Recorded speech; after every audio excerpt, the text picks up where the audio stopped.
You're listening to Arcade Press. I'm Arcade Futures, and we're here with Dr. Tom Boellstorff. He is a renowned anthropologist specializing in the intersections of culture, technology, and identity. His pioneering research in virtual worlds, notably Second Life, and his compelling analysis of gender and sexuality across digital and physical spaces have garnered widespread acclaim. Boellstorff's influential work includes Coming of Age in Second Life, The Gay Archipelago, and his latest book, Intellivision: How a Video Game System Battled Atari and Almost Bankrupted Barbie. How you doing? Good, I'm good. Good, great, awesome. So I want to just start off. Can you tell our audience a little bit about who you are and the work that you've been doing over the past decade or so, or more than that? Sure. I'm an anthropologist. I'm a professor at the University of California, Irvine, south of LA. We've got fires in the region right now, but I'm safe, but I know people have been affected, so that will date us here in January of 2025. And when I began my career as an anthropologist, I did research in Indonesia on gender and sexuality, and that book that you mentioned in your very kind introduction, The Gay Archipelago, is part of that.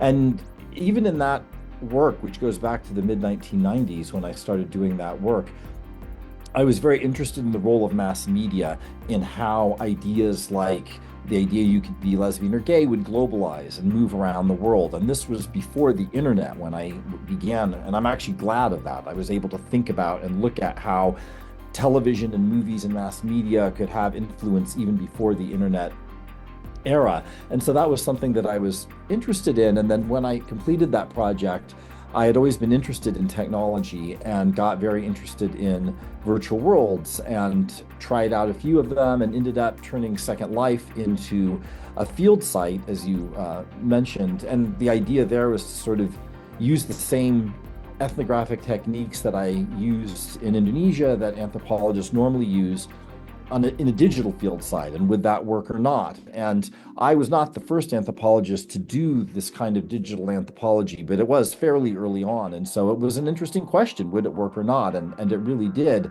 And it sort of carried forward some of those interests I had already had around technology and identity and community into these virtual spaces. And I've been in that digital space ever since. I've done research on disability in virtual worlds, the impact of COVID in virtual worlds.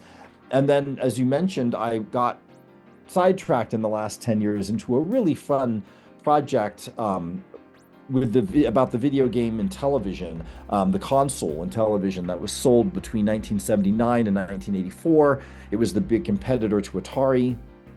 I grew up playing it as a kid.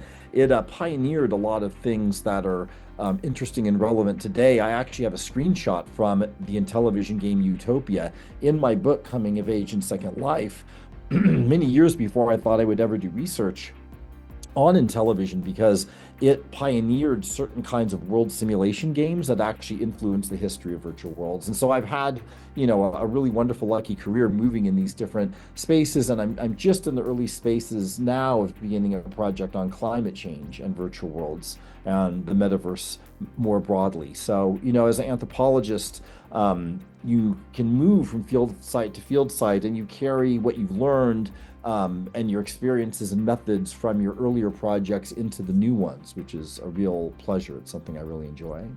Brilliant. Did the Utopia, did that kind of start your interest to kind of pivot into the history of Intellivision? Was that like the starting point? In a way, it was not completely. The paths of life are always interesting and complex. And I actually got asked to sort of take a professor out to coffee who had just come to the University of California at Irvine, Braxton Soderman. And I went out to coffee with Braxton, who's a professor in the Film and Media Studies department here. And we just randomly, found out that we both grew up playing in television. And we started talking about that and getting excited about it and saying, no one's ever written a book, a scholarly book that really does research into the history of Intellivision. And there began this amazing journey that we sort of both fell into. We weren't really planning it. I'm not a historian by training, although ethnography, the kind of research that anthropologists do always has a historical component to some extent. And in my Indonesia book, there's a whole history chapter. My Second Life book has a history chapter in it. But this was actually full on. The whole book is a historical project. We primarily end in 1984. We go a little bit up to about 1990, but it's mostly really the late 70s and early 80s. And so it was an incredibly lucky, wonderful journey that sort of one thing led to another kind of thing that we found out that we really enjoyed this. And it was such a big project that it was really helpful to collaborate and work with Braxton as a co-researcher and co-author on it. Lovely. And your work has like so many intersections. Like there's gender, there's material culture, gaming studies, history, anthropology, media studies, as you mentioned earlier.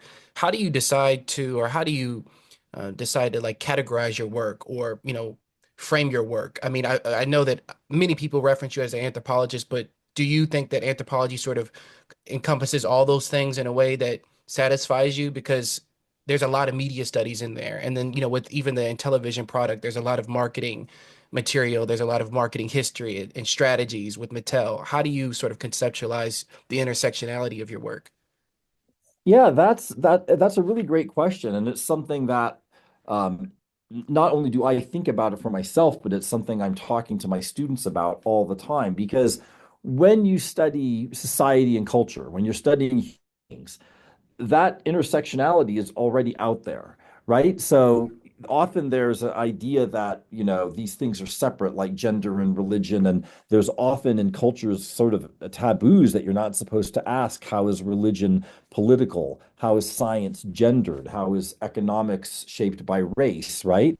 But that intersectionality is already out there in the world. That's how culture works, how society works. These things are already intersecting. And so really for anthropologists and sociologists and other folks as well, that intersectionality is not so much a kind of theoretical orientation as it is an empirical reality about how things work, and that you don't want to do a monodiscursive, so to speak, a non-intersectional kind of analysis, because that is not how the world works. It's just empirically not how things work. And so the challenge for a researcher is where to stop, right? Right. Because everything is connected to everything else, which is fascinating and exciting, but then it makes it hard to figure out what you're going to do or how you don't, every book is 20,000 pages long if you, have it be about everything. And so for any research project, focus and sort of going into that intersectionality and figuring out what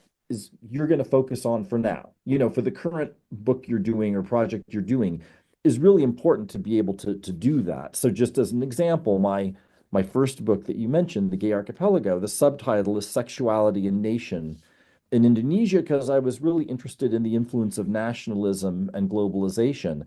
And I've written about Islam and religion in Indonesian Christianity and Buddhism, but my book was not subtitled, The Gay Archipelago, Religion and Sexuality in Indonesia. It could have been.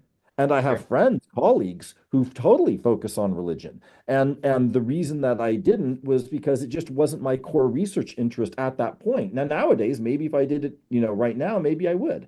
So to me, that intersectionality is a wonderful thing, and it's sort of the reality whether you're online or offline. And so for me, and I think for most researchers, it's the question then becomes what to de-emphasize, what to have as a supporting actor kind of role in your work, so to speak. And that's a very personal decision about what you want to focus on. And that's why colleagues are so wonderful, because maybe I'm not focusing on religion, but someone else is. And then Right. I can cite their work, right? And that is something that is really valuable, because the world won't tell you where to stop. It will just show you everything intersecting, and that can be, can get in the way of actually getting the research done, right? If you don't have a way to focus. Definitely. It makes me think about, your work with students. I'm curious, how do you help students navigate the complexities of one, like you said, the very nature of existence is intersectional, and their interests may also be very intersectional and very diverse. And but the algorithms and platforms that reward people for their work, a lot of the times, like the technology and social media, they're quite algorithmic heavy, and they want people to make things a certain way and be consistent in a certain way and be niche focused. So how do you sort of help students not get analysis paralysis and actually get work done, but also sort of celebrate their diverse interests and, be motivated to still contribute in a world that's becoming more algorithmic? Does that make sense? Oh, absolutely.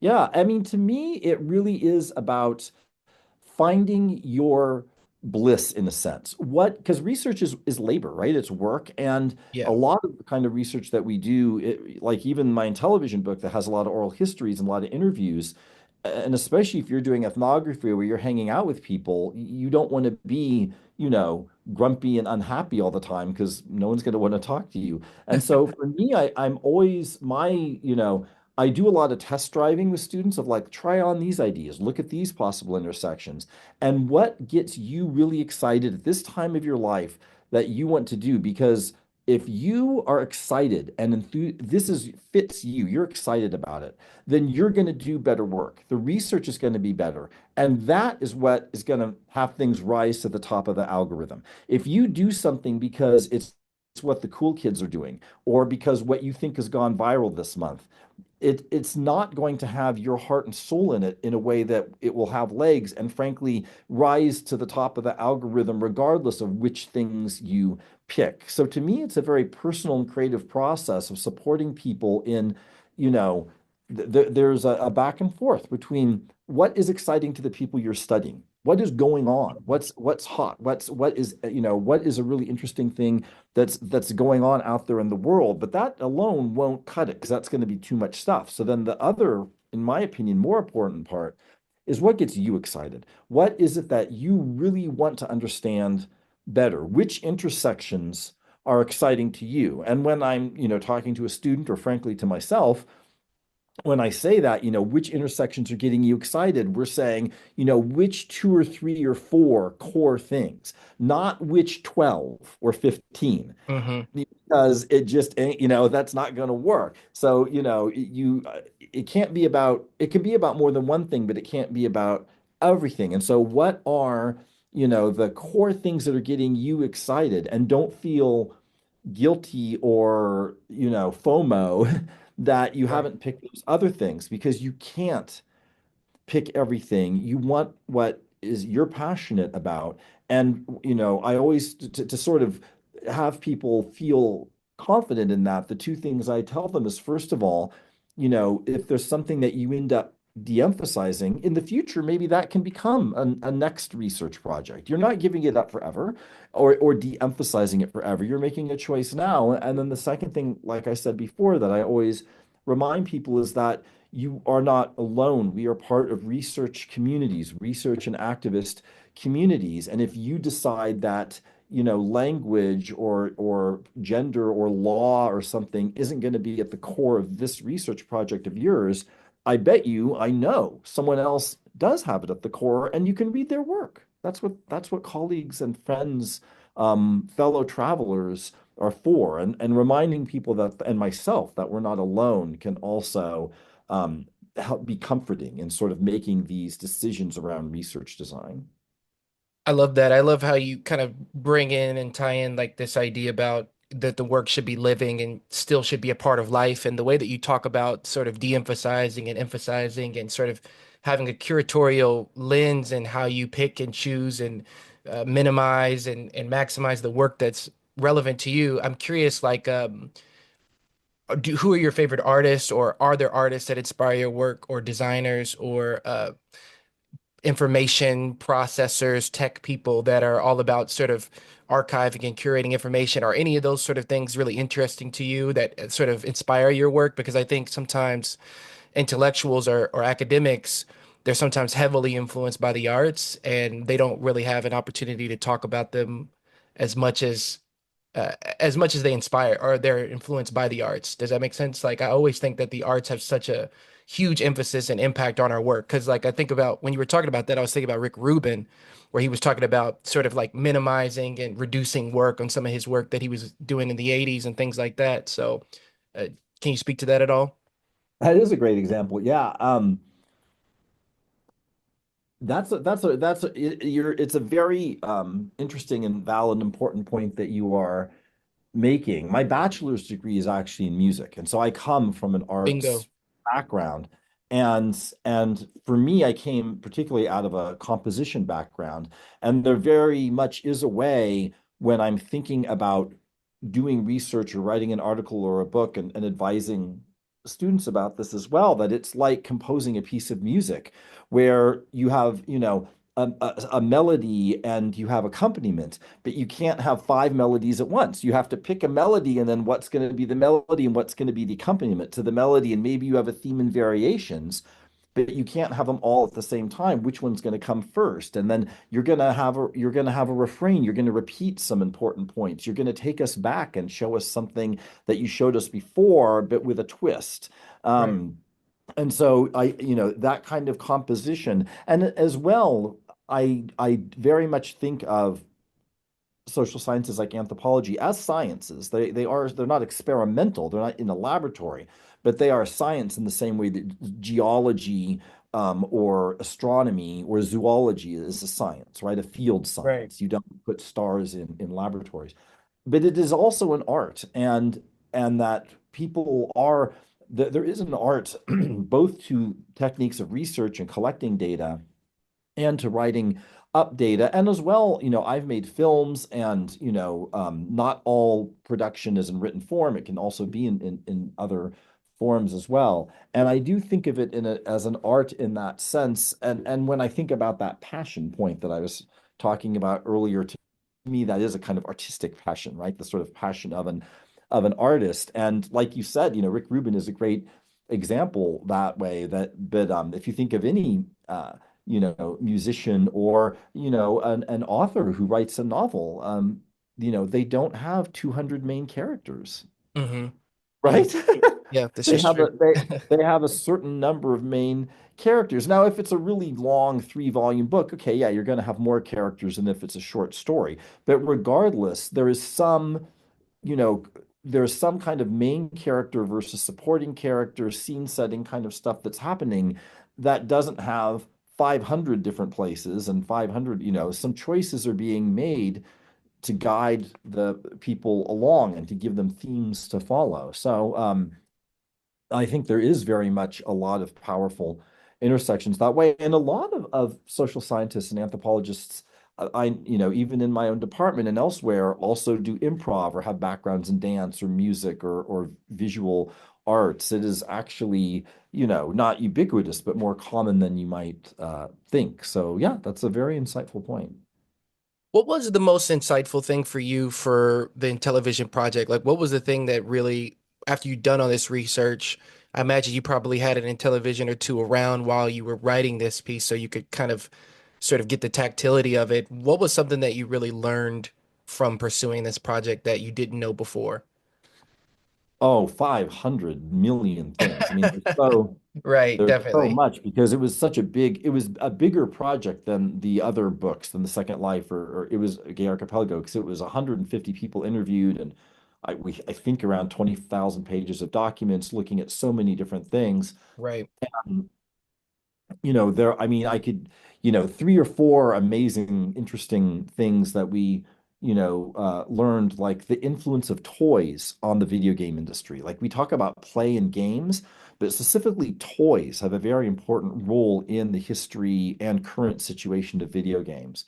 And that also helps explain sort of the history around the gendering of video games, because the toy industry has always been very gendered, right? You go to the toy store or to Target, you're going to see a pink aisle, boys' toys and girls' toys, and television was, classed with the boys' toys very early on. And this is particularly interesting for television because, unlike Atari, it was produced by Mattel, right? Which was a toy company, got into this video game business. So it was very influenced by toys, even more than Atari, because a toy company that was doing Barbie and Hot Wheels decided to enter the video game industry. And so that was a really interesting piece of it. Um, the marketing part that you mentioned, I think, in how is it that video games are impacted by capitalism and by the economy and society more broadly? A lot of work out there on the history of video games and even current video games focuses on game programmers and players. And executives and marketers and salespeople are often left out of the story. And I think that's a real shame. You miss a lot Hmm. Definitely. because the marketing, like, because some of these marketers were engineers and programmed and helped Hmm. out with, some did not, but they were brilliant. And Mattel was famous for being the best place in the US for marketing. If you wanted to go into marketing, you tried to work at Mattel for a few years, because they were seen as they invented TV advertising of games, for instance. They basically invented it. And talking to these marketers and the market research that they did, and the ways that they learned about how people played and why, and tried to figure out what kind of games to create in an era where video games were brand new. So it's not like nowadays where you have all these decades of history and there's different kinds of games. There's first person shooters, there's this and that. It was all brand new. And so what do you even do? Is a video game like a board game like Monopoly? Is it more, what is it? And some Right. of their games were like board games. So I learned a lot from talking to Braxton and I did from marketers, and we learned so much from talking to the game programmers as well. I mean, they were just completely and are completely amazing as well. But I think if you look at other work that's appeared before ours, in our book, you see much more about marketing and the way that marketing was moving back and forth with game design. Love it. There's so much there to unpack. I kind of want to go to the book a little bit, the Intellivision book that you wrote, and kind of ask about a little bit what you just mentioned. You talk about, femininity kind of being sort of an obstacle that had to be sort of conquered in Thunder Castle, and that you mentioned like whiteness was normalized alongside heterosexual masculinity. Race, like gender, was difficult to represent graphically on Intellivision. However, Mhm. it could be implied. How do you see where we were with Intellivision versus today in 2025? This sort of uh, how much is intentional with representation in gaming, and how much has it evolved and changed that conversation and discourse? Have we made any progress in that? And how do you see that sort of playing out?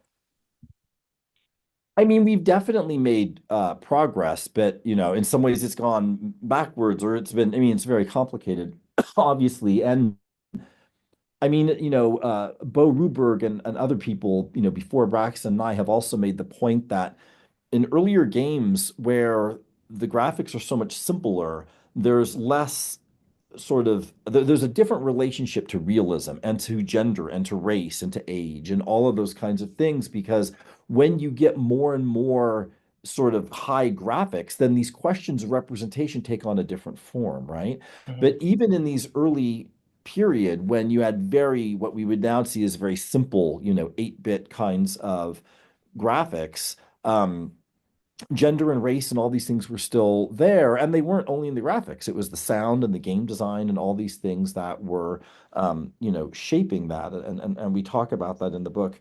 And so yeah, it's I don't know if I can make a global, statement about are things better or worse or how have they gone, but there is a history to what we're dealing with right now that is, I think, important to look at. And what we hope to be able to contribute, for instance, with our book and looking at television and like this relationship to Mattel, about, for instance, why did they never make a Barbie video game for Intellivision? And there's multiple reasons for that. One was about protecting a very important intellectual property, but Mhm. also it didn't make sense because Intellivision was for boys and Barbie was for girls, right? And so the ideologies around gender shaped and around toys shaped video game design. And so once again, that influence of toys, not just play and games, but toys specifically as a product on video game history has, I think, important, ramifications still to this day. So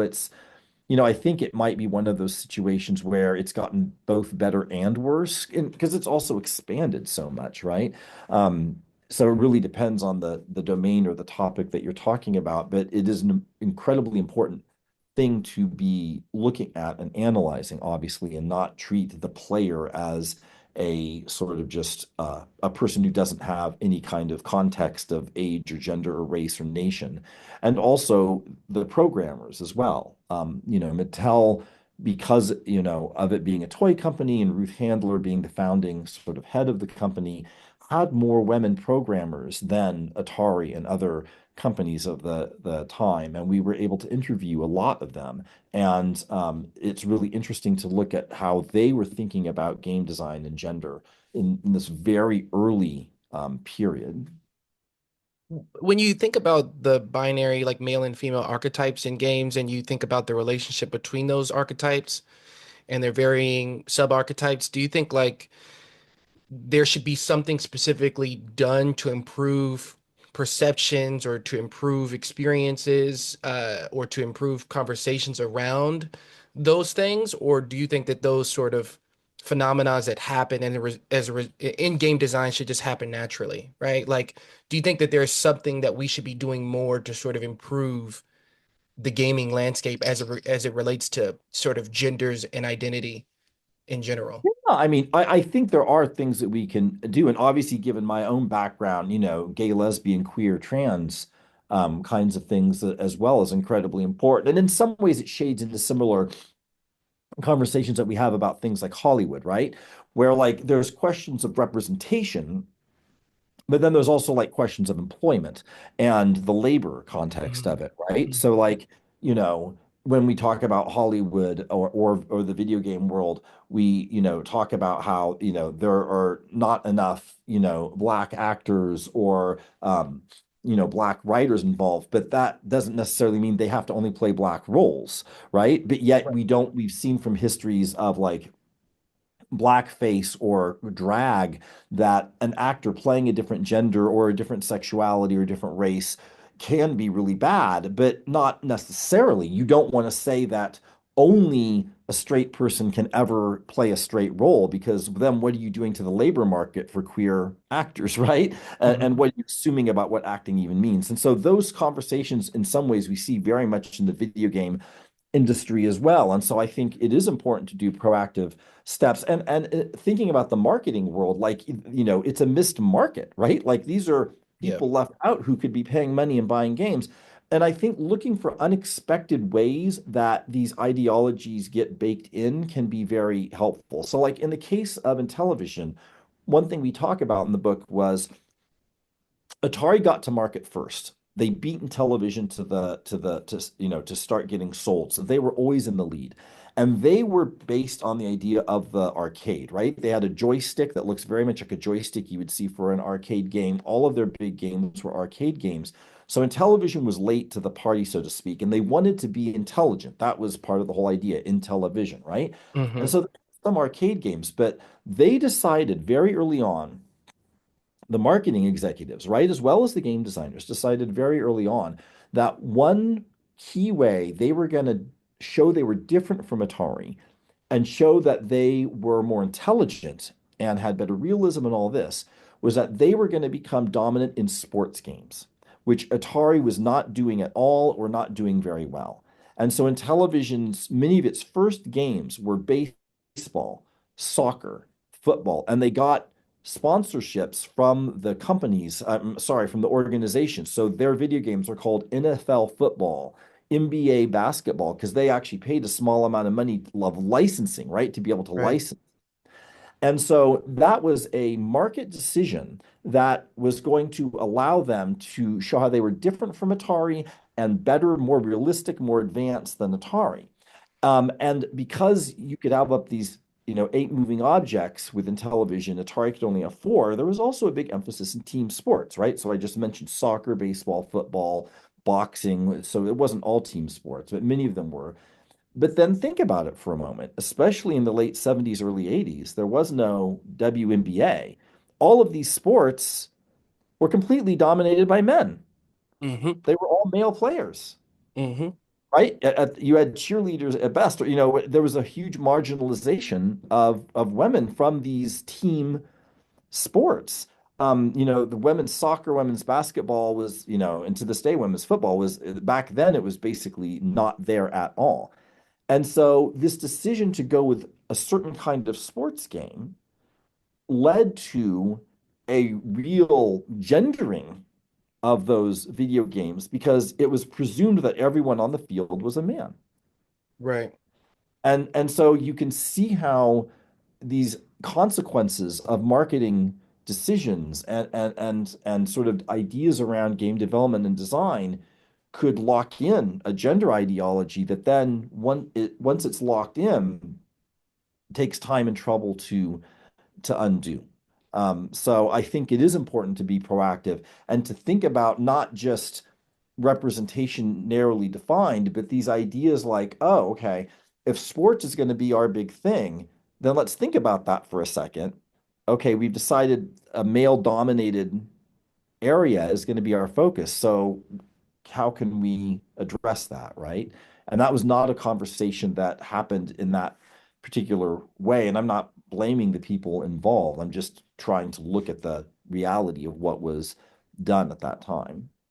Yeah, and it culture played a big role in that, right? The current zeitgeist of the time that affected how they approach the game, right?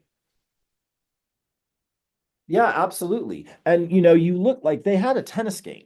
And if you look at the cover art, I'm looking at it right now for the box for the tennis game, they do actually have a female tennis player on it, right? There were some ways that they Yeah, tried to do that, but like boxing was one of their games. Well, female boxers were not at all right. common back then. And if you even look at the cover, it's all men, right? But even like I'm looking over now, like the cover of like the box cover for skiing is all men, and that wouldn't necessarily have to be the case, right?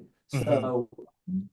So yeah, these decisions have interesting consequences that have legacies to this day. So that and part of as you could see on the cover of the book, our book was published with MIT in what's called this platform studies series. And the idea of a platform studies approach is that you were looking at a platform from every dimension, the materiality, the chip, the code, but the game design, the marketing, the sales, all of these kinds of things. And a platform, in a sense, basically just means something that you can build sort of user-generated content or create additional content. So, for instance, because Atari and Intellivision had cartridges, they are platforms, right? You could make new things for them after the physical thing was sold. First generation games like Pong or arcade games like Pac-Man or Cubert or Space Invaders were not platforms because you couldn't put a new game inside of it, if you see what I'm saying. Yeah. And modern examples of platforms include things like Instagram or TikTok or YouTube, right? These are also now another kind of platform where you have the platform of Roblox or whatever, and then you can make new games, you can make new worlds, new content. And this time that we are talking about in the late 70s was sort of the birth, in a certain sense, of this kind of platform, and in particular, the separation of software from hardware in the video game industry. It had already happened with computers because you could have punch cards or cassette tapes or other discs eventually so that you could have different software on the hardware. But that came later to the video game industry. It was really the late 70s with Atari, Intellivision, the Fairchild Channel F, and a few other systems that pioneered this idea of cartridges. Beautiful. I want to ask something about something specific really quick before we conclude, and I want to kind of briefly touch on tokenization and uh, the sort of money in virtual world. I mean, you have written about people making money on Second Life and platforms similar to that in virtual worlds, and I want to kind of know with AI and Web3 and NFTs, and there are some virtual worlds that do utilize blockchain technology. What do you think is next for money in the virtual world? I've been thinking that there's going to be a lot more gamification in the next, couple years, a lot more tokenization and transactions using money in games that could be, converted to real currency, and perhaps that will go more mainstream on consoles and more PC games and things like that. I'm just kind of curious, what are you thinking about finance in the digital world? Do you see that playing a major role very soon or not so much? What are your thoughts on that? Oh, it will play a very, very major role, and AI will influence that, but it will play a very major role. And the reason for that is the same reason that it's been for, more than 20 years now, which is that most of these companies need user-generated content to survive. They don't have the resources or knowledge to make the content. So like Facebook can't make all of the posts. YouTube, the company, can't make all of the videos. They require user-generated content to survive. And the exceptions to that, you can see if in the video game industry, the struggle where you have video games that don't use user-generated content, where you have something like Skyrim or Zelda Breath of the Wild or Tears of the Kingdom. Millions of dollars that are spent, right? They call them studios for a reason. It's like making a Hollywood movie where you spend $100 million and hire all these people to create the dragons to kill and to create the storyline and to create the characters and to create the landscape. All of that stuff, when you're not doing user-generated content like a AAA game or any kind of game like that, it is a huge amount of resources, and you can only do, for many of those companies, they roll out one game every 3 years or 4 years. It's like, it's not that, like Blizzard puts one out every month, right? Because to create a new World of Warcraft or whatever is a huge amount of work. And so while that is there, just like Hollywood movies, big budget movies are there, the big money in many ways, and so much of the online economy is predicated on companies that are creating platforms where users are creating the content or most of the content, right? And they're either Mhm. moderating or not moderating, as the case may be, as we see with Zuckerberg's recent announcement with Meta. And so then the question becomes, how do you get that user-generated content? And there have been sort of two models for that, right? One is you get completely free content where everyone is sort of creating and sharing. And so, like LinkedIn is an example of that. Facebook, in many ways, is an example of that, where you are creating content and you're not getting paid for it and you're consuming other people's content, right? But then we saw the rise of a kind of influencer economy of people who are creating things, where you get the Mr. Beast or you get Kim Kardashian or, people who are themselves creating content and other people are consuming that content. And so, like Second Life, when it was first created in 2003, 2004, 2005, everyone was making everything. But over time, the company found that it was, 5% of people started making most of the stuff that other people were then buying, right? So you got a kind of split between producer and consumer within these worlds, within these platforms. And whether you pay them with crypto or regular currency, like, the US dollar, or like in Second Life, the Linden dollar is freely convertible with the US dollar. It's not a cryptocurrency. To me, the NFT crypto other part isn't so important. It's more about how you're compensating it. So I don't have it right in front of me, but an interesting example of this is that Roblox is gigantic, right? I mean, it has Mhm. hundreds of millions of people. Second Life is much smaller. It has about 500,000 people.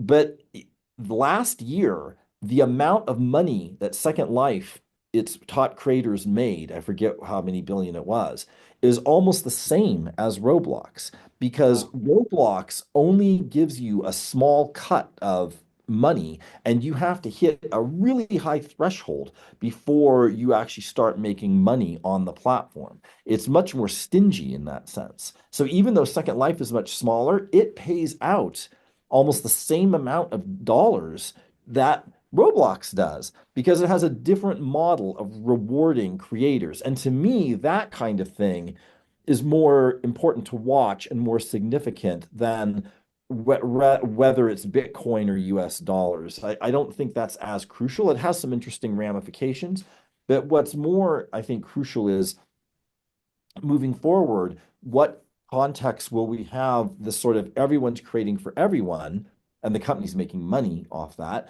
And in what cases will it be more of a subset of influencers? And one reason why in my current new research project this is so important, if you think back to the early days of the internet in the 90s, people were trying to figure out how to make money off of it. It was mostly coming from universities, the military, and government. That's where the internet began. Yep. And the .com thing was a new thing that happened.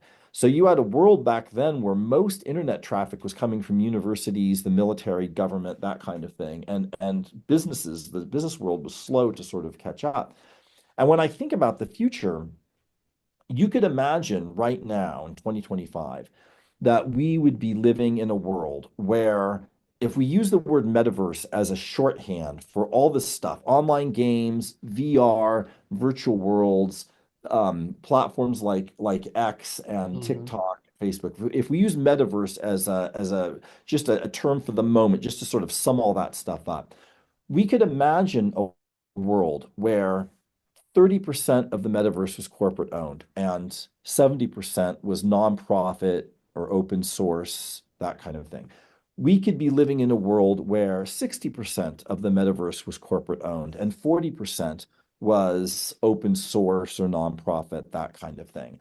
I don't have an exact number, but I'll give you a rough estimate that the reality is that we live in a world where 99% of the metaverse is corporate owned and controlled, Right. and 1%, right? I mean, if you want to think about a big part of the metaverse that is not corporate owned, the main thing that most people can even think of is Wikipedia. Like there's very little out there. And I'm actually doing research with some open sim. There's a place called WolfGrid that's a virtual world that's run like a small business. It's an open source virtual world that's not corporate owned. And it's very small, but I think it's really important to study those kinds of online spaces because they've become very small. And there's a real danger, obviously, in the fact that this really important part of the human journey and the human experience, and now with AI coming into all of it, is so corporate dominated, and we don't want that to become naturalized so that we think that's the only way it could be, that is natural or inevitable, that we are going to have a metaverse that is more or less completely corporate controlled, and beyond that, corporate controlled by a handful of Right. corporations. It's not even like we're talking about 500. I mean, there obviously is a long tail, so to speak, Right. but once you get past the top 10 or 15, we're talking a big percentage of the whole internet is accounted for, right? And so denaturalizing that and saying, wait a second, does it have to be this way? What can we do in terms of consumer behavior and regulation and government policy to not have a metaverse that is completely corporate controlled? I think is a really important conversation to have. And I've been talking about this for a while, but certainly in the wake of the recent election and Elon Musk's, ascendance to a kind of quasi king or president kind of uh, situation, and other tech executives, almost all male, having these positions of dominance. To me, it's even obviously more important. And everything I'm saying here is obviously things that many other people are saying as well. I'm adding my voice. I'm not claiming this is something new, but I think it is important to have a lot of voices talking about this and research and work thinking about how could this be otherwise? How can we be doing this in ways that create space for nonprofit and small business? Where we need some mom and pop stores. Hmm. You know what I'm saying? Not just Hmm. not just the big Walmarts. And what is a Right. mom and pop store, version of this? And in a way, like the indie game, right, industry is a great example. Like we need more analogs to that. We have the indie game industry space. What is the equivalent of that for social media? What is the equivalent of that for virtual worlds? What is the equivalent of that for VR? Like, how can we think about that kind of space? Like independent films. We need more of that space in the metaverse, of an independent metaverse as well. And I'm not saying that it, should be a world where the corporate side of it is only 1%, but that right now it really is, I'm rough guessing 99, give or take. You can tell me what you think, but I think that's pretty close, right? Yeah, no, I think you're right. I totally agree. I think it makes me think about Mark Zuckerberg, how you mentioned, his recent statement, and I think about how sort of like, not to get too political, but I think the right wing element sort of it's sort of it's not really about politics. It's like the political sort of right wing discourse is like a vehicle or portal to actually change a stance, which is sort of like somewhat synonymous with decentralization and freedom of speech and everyone have their say, right? Some people would maybe disagree on how much an alignment sort of right wing ideology is fundamental with freedom of speech, but my point is like freedom of speech is like it's sort of like an element for like, okay, we need to decentralize this. We need to allow the community to take over. But how much will the community actually have ownership of what they create? Like, so Threads, for example, which is owned by Meta of Mark Zuckerberg, they're trying to implement the Fediverse into their platform, which is like, you own your content. You could take your followers off the platform and go to a different platform. So I just think about how much is this going to be really decentralized in the future, and how much ownership will the people really have, or will the ownership be pseudo ownership, and how does the push and pull from your perspective play out between you know complete corporate consolidation of these platforms and the people who are on the platform versus the people actually owning them and the content that they generate them actually owning? And do you see this leaning to a more of a dystopian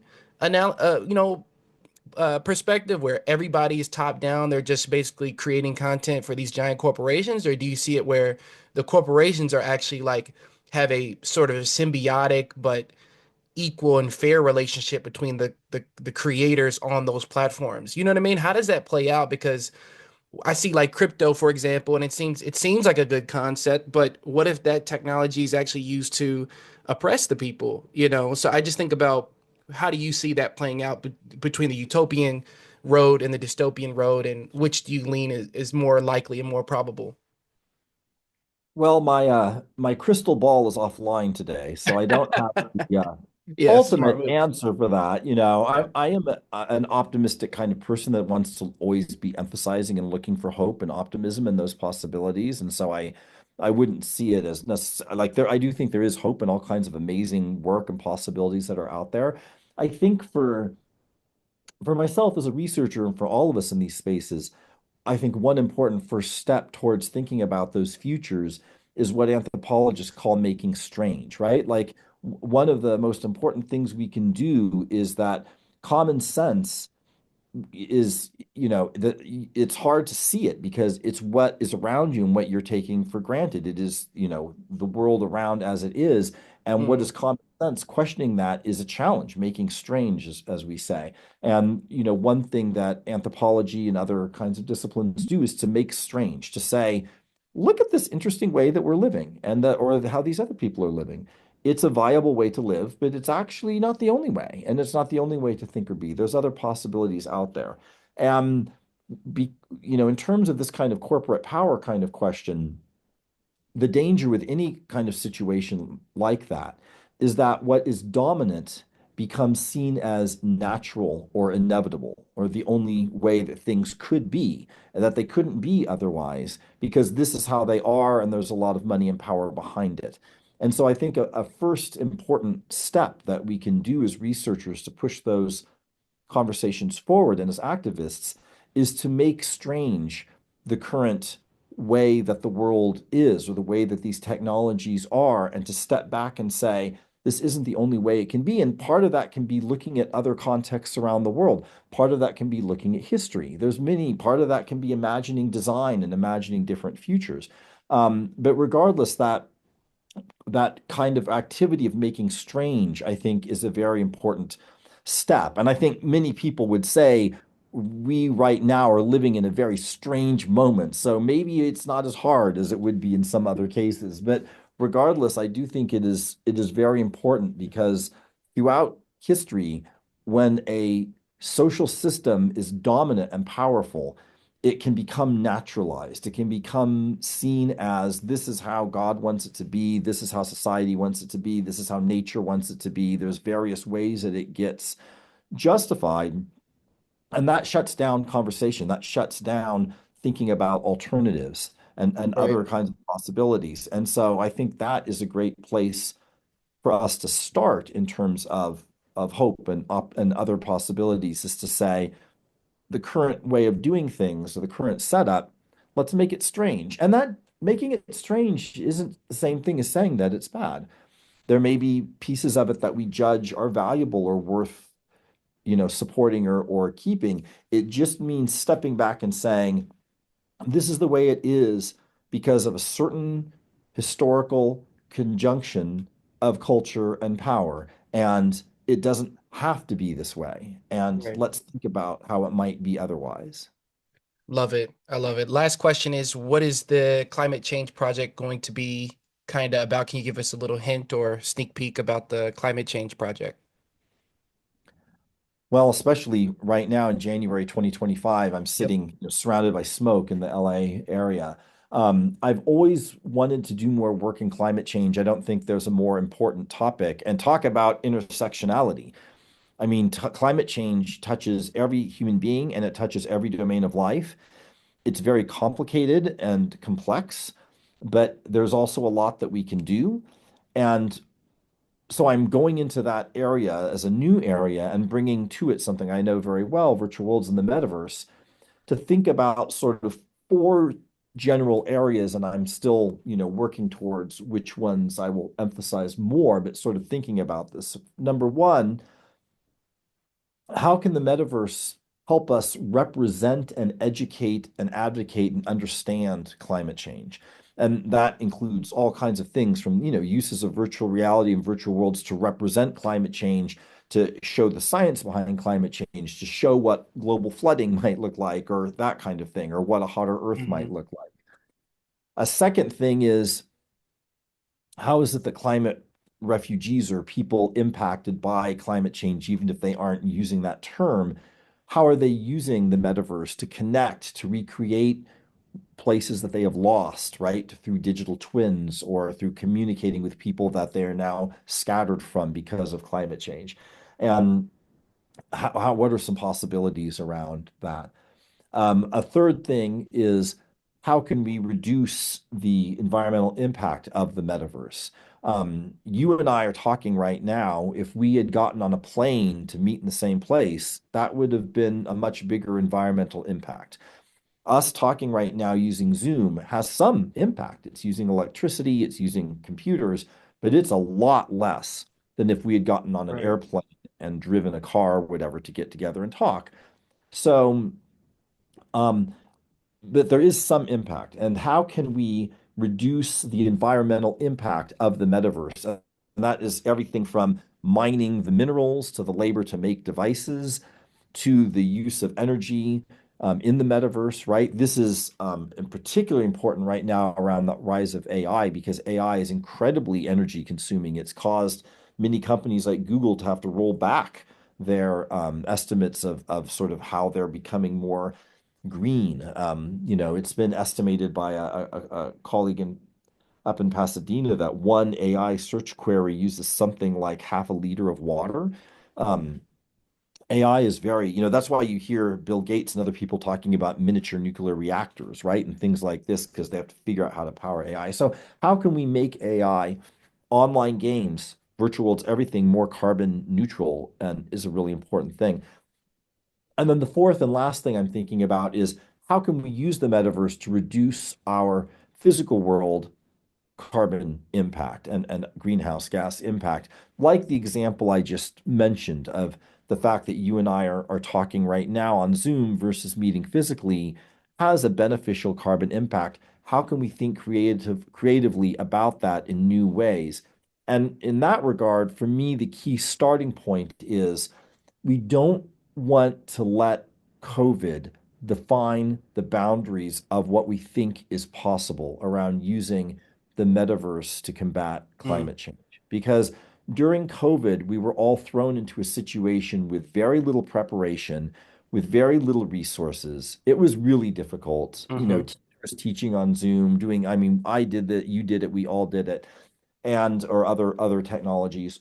And it was better than nothing, but we don't want to let that pandemic experience define what might be possible in the future with more planning and different kinds of technologies. Mm-hmm. Um, because I am so glad that I can now have my classes physical and that everything is not online.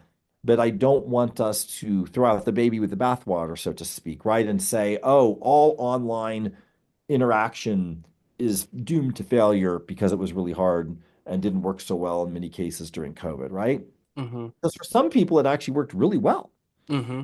For some people, it actually worked really well. Some communities, some contexts. And how can we learn from that and learn from new technologies that we have now to think of new ways that we could use the metaverse to, and by doing that, I don't mean, something out of the Matrix where we're all laying in a bathtub full of jello. That, Let's hope not. if we could use the metaverse to reduce our carbon footprint by 10%, by 5%, that would be huge, Huge. right? That would be And huge. so we don't want to let the perfect be the enemy of the good, because that's something that leads to a sense of hopelessness, right? And defeat around climate change is the idea that it has to be all or nothing. And so when I think about those possible benefits, I'm thinking around the idea of, can we bend the needle in some beneficial way that doesn't mean complete perfection or living in the matrix, obviously, but what might be some untapped potential, particularly as these technologies are changing so quickly.